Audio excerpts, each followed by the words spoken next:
টানা ৭ মাসেরও বেশি সময় ধরে চলা হামাস ও ইসরায়েলের চলমান যুদ্ধের অবসান চায় গোটা বিশ্ব।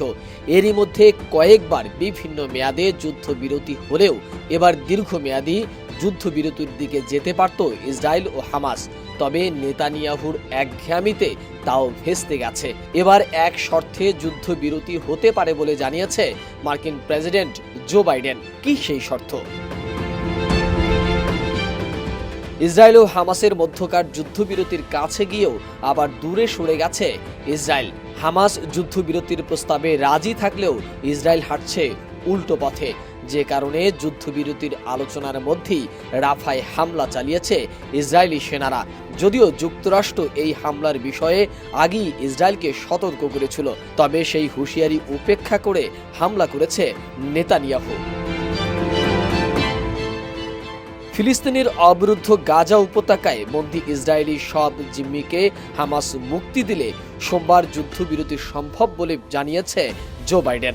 শনিবার সিয়াটলে একটি তহবিল সংগ্রহ অনুষ্ঠানে এসব কথা বলেছেন জো বাইডেন। বাইডেন বলেছেন, আমি যেমনটা বলেছি এটি হামাসের উপর নির্ভর করছে। যদি তারা চায় তাহলে আমরা একটি যুদ্ধবিরতি করতে পারব, আর যুদ্ধবিরতি সোমবার থেকেই শুরু হবে। গাজা উপত্যকায় দীর্ঘ ৭ মাসেরও বেশি সময় ধরে চলছে যুদ্ধ। যুদ্ধ শুরুর ১ মাসের মাথায় হামাস ও ইসরায়েলের মধ্যে ৭ দিনের একটি যুদ্ধবিরতির চুক্তি হলেও আর কোনো চুক্তি আলোর মুখ দেখেনি।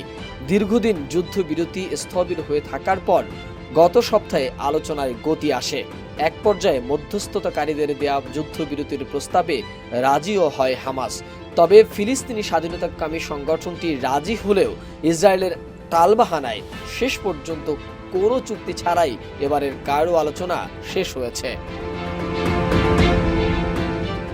সানবিট সব দিবে সামাল। সানবিট ম্যাজিক প্রেস ডিশওয়াশিং এর মাথা ঘোরানো সলিউশন। গত মঙ্গলবার থেকে কায়রোতে হামাস, ইসরায়েল, যুক্তরাষ্ট্র, মিশর ও কাতারের প্রতিনিধি দল বৈঠকে বসেছিল। মিশরের রাজধানীতে এই আলোচনায় কিছু অগ্রগতি হলেও কোনো চুক্তিতে পৌঁছানো যায়নি। দুটি মিশরীয় নিরাপত্তা সূত্র এ তথ্য জানিয়েছে। গত ৭ অক্টোবর দক্ষিণ ইসরায়েলে প্রবেশ করে নজিরবিহীন হামলা চালিয়ে ১২০০ ইসরায়েলিকে হত্যার পাশাপাশি প্রায় ২৫০ ইসরায়েলি ও বিদেশি নাগরিককে গাজায় বন্দী করে নিয়ে আসে হামাস। একই দিন হামাসকে নির্মূল এবং বন্দীদের মুক্তি নিশ্চিত করতে ফিলিস্তিনের স্বাধীনতাকামী এই সংগঠনের বিরুদ্ধে যুদ্ধ ঘোষণা করে ইসরায়েল। গত নভেম্বরে ৭ দিনের যুদ্ধবিরতি চুক্তির বিনিময়ে ১১০ ইসরায়েলি বন্দীকে হামাস মুক্তি দিলেও এখনো তাদের হাতে রয়েছে শতাধিক বন্দী। অন্যদিকে গাজার স্বাস্থ্য মন্ত্রণালয় বলছে, গত ৭ অক্টোবর থেকে গাজা উপত্যকায় ইসরায়েলি হামলায় নিহতের সংখ্যা ৩৪,০০০ ছাড়িয়েছে। তাদের অধিকাংশই নারী ও শিশু।